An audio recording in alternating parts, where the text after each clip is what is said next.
Bismillahirrahmanirrahim. Assalamualaikum warahmatullahi wabarakatuh. Halo semuanya, perkenalkan nama saya Azana Nabila dengan NPM 22.181. Saya di sini merupakan mahasiswa dari Fakultas Hukum, Prodi Ilmu Hukum dengan mata kuliah Perbandingan Hukum. Di sini saya akan menjelaskan mengenai materi perbandingan sistem hukum antara sistem hukum pidana adat Bali dengan sistem hukum pidana Indonesia atau sistem hukum pidana nasional.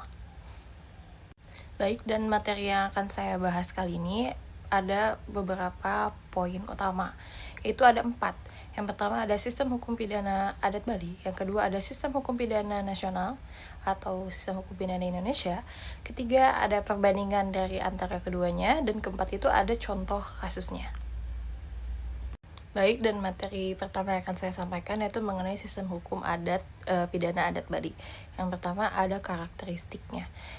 Di karakteristik ini saya mengambil 4 poin utama. Yang pertama ada sumber hukum. Bahwasanya sumber hukum dalam hukum pidana adat Bali ini merupakan norma-norma yang tidak tertulis dan juga peraturan-peraturan yang ditetapkan oleh desa adat. Jadi hukum pidana adat Bali ini betul bersumber dari norma-norma yang tidak tertulis atau peraturan yang ditetapkan oleh desa adat. Jadi setiap desa itu memiliki peraturan yang disepakati oleh masyarakat setempat untuk mengatur kehidupan sosial dan budaya mereka atau disebut dengan awik-awik. Yang kedua ada salah satu bentuk pelanggarannya yaitu berupa delik adat atau logika sanggahan. Maksud dari logika sanggahan ini ada salah satu bentuk pelanggaran yang ada dalam hukum pidana adat Bali yang berkaitan dengan pelanggaran kesusilaan. Jadi pelanggaran ini dapat dikenakan sanksi adat berupa jadi bersifatnya gitu ya, moral dan spiritual. Ketiga ada sanksi. Sanksi di sini dapat berupa denda, upacara pembersihan atau sanksi sosial lainnya. Sanksi dalam hukum pidana adat Bali sebetulnya fleksibel. Dapat berupa 3 hal yang telah saya sebutkan tadi. Sanksi ini ditentukan oleh pemuka adat yang sangat dipengaruhi oleh status sosial individu dalam masyarakat tersebut. Terdapat 3 jenis sebutannya ya. Dari ketiga sanksi itu disebutnya sebagai tridanda. Yang pertama ada arta danda atau denda, kedua ada jiwa danda atau penderitaan jasmani dan rohani, dan ketiga ada sanksi sosial lainnya.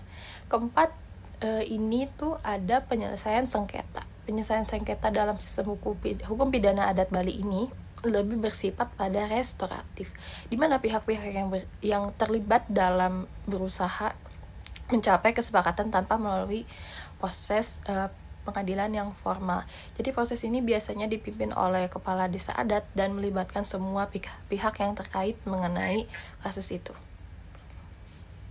Baik, selanjutnya dalam sistem hukum pidana adat Bali ini mengandung prinsip-prinsip yang terkandung. Ada 3 yang saya ambil, yang itu pertama ada prinsip keseimbangan kosmis.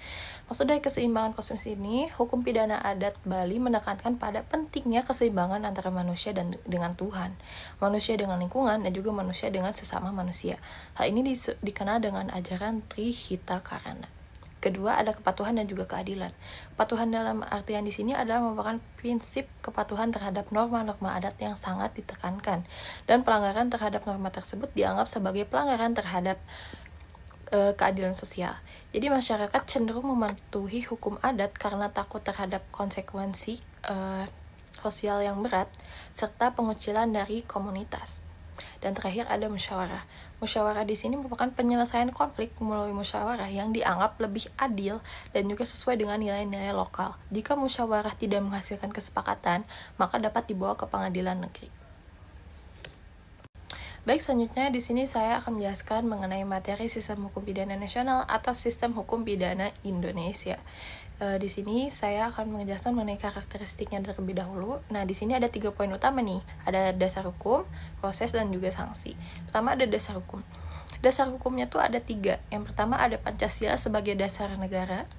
Kedua ada Undang-Undang 1945 yang menjadi sumber hukum penting, terutama dalam hal-hak asasi manusia dan juga dalam perlindungan masyarakat. Yang ketiga ada Kitab Undang-Undang Hukum Pidana. Kitab ini diundangkan tahun 1918 yang merupakan kodifikasi utama yang mengatur berbagai tindakan pidana dan juga sanksinya. Yang kedua ada proses penegakannya. Proses penegakan di sini ada 4 poin utama. Yang pertama ada penyelidikan. Penyelidikan itu adalah proses awal untuk mengumpulkan informasi mengenai dugaan tindakan pidana. Yang kedua ada penyidikan. Penyidikan merupakan proses yang lebih mendalam untuk mengumpulkan bukti-bukti dan menentukan apakah ada cukup bukti untuk melanjutkan ke pengadilan. Ketiga ada penuntutan, di mana itu adalah proses jaksa penuntut umum membawa perkara itu ke pengadilan untuk diadili. Dan yang terakhir ada peradilan. Peradilan adalah proses di mana hakim memutuskan perkara berdasarkan bukti dan argumen dari kedua belah pihak. Lalu yang ketiga ada sanksi. Sanksi di sini saya mengambil 3 jenis, yaitu pertama ada sanksi penjara. Sanksi ini dikenakan untuk tindak pidana berat dengan masa hukuman bervariasi sesuai dengan jenis pelanggaran yang dilakukan oleh terdakwa atau tersangka. Yang ketiga ada denda, yaitu merupakan sanksi finansial yang dikenakan kepada pelanggar hukum. Yang ketiga ada sanksi tambahan. Sanksi ini termasuk pada pencabutan hak-hak tertentu seperti hak politik atau hak untuk menjalankan profesi tertentu. Baik, dan selanjutnya di sini saya akan menjelaskan mengenai ciri khas dari sistem hukum pidana nasional atau sistem hukum pidana Indonesia. Di sini ada 3 ciri khas. Yang pertama ada berkedaulatan rakyat, di mana hukum pidana di Indonesia ini mencerminkan prinsip kedaulatan rakyat, di mana hukum dibentuk, ditetapkan untuk kepentingan masyarakat. Kedua, ada persamaan di hadapan hukum. Setiap individu ini memiliki kedudukan yang sama di hadapan hukum, tanpa memandang status sosial, ekonomi, maupun politik. Yang ketiga, ada kekuasaan kehakiman. Kekuasaan kehakiman ini merupakan yaitu kebebasan dari pengaruh kekuasaan lainnya, menjamin independensi dalam penegakan hukum. Baik, dan selanjutnya saya di sini akan menjelaskan mengenai perbandingan dari kedua sistem hukum tersebut. Ada 3 hal yang akan kita bandingkan, yaitu pertama dalam aspek dari kedua sistem hukum tersebut. Pertama ada dasar hukumnya. Bahwasanya pidana adat Bali ini dasar hukumnya berupa dalam norma dan tradisi lokal, sedangkan pidana nasional itu berupa dalam Kitab Undang-Undang Hukum Pidana dan juga peraturan perundang-undangan. Yang kedua ada sanksi nih, sanksinya fleksibel kalau dalam pidana adat Bali berupa denda juga dan upacara, sedangkan dalam pidana nasional itu tegas berupa penjara juga denda. Ketiga dalam aspek proses penyelesaian. Dalam pidana adat Bali mereka menggunakan cara restoratif, yaitu melalui musyawarah, sedangkan dalam pidana nasional itu retributif, yaitu melalui pengadilan. Baik, dan untuk selanjutnya itu perbandingan dalam aspek pengaruh agama. Dalam pidana adat Bali, pengaruh agama ini dipengaruhi oleh agama Hindu, karena di Bali itu mayoritas penduduknya itu menganut agama Hindu.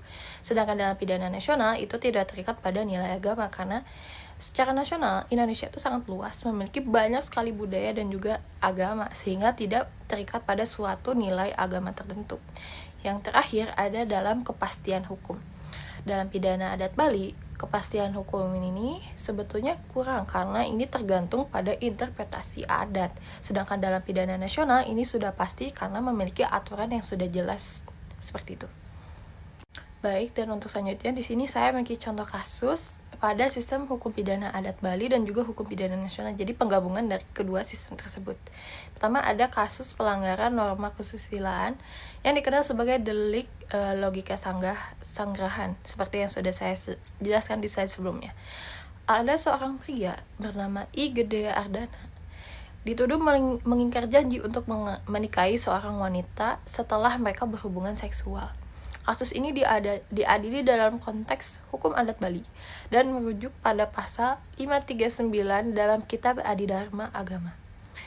I. Gede Ardana ini dijatuhi hukuman penjara selama 1 bulan dan 15 hari serta diwajibkan untuk mengikuti upacara adat sebagai bentuk pertanggungjawaban atas pelanggarannya. Baik, dan terakhir di sini saya akan menyampaikan kesimpulannya. Perbandingan antara sistem hukum pidana adat Bali dan juga sistem hukum pidana nasional ini merujuk adanya perbedaan mendasar dalam pendekatan, menerapkan saksi dan proses penyelesaian sengketa. Meskipun keduanya ini memiliki tujuan yang sama, yaitu untuk menjaga ketertiban sosial, cara mereka melakukannya juga sangat berbeda. Integrasi antara kedua sistem ini penting untuk memastikan keadilan bagi masyarakat yang masih memegang teguh prinsip nilai-nilai adat sambil tetap berpegang pada prinsip-prinsip hukum nasional.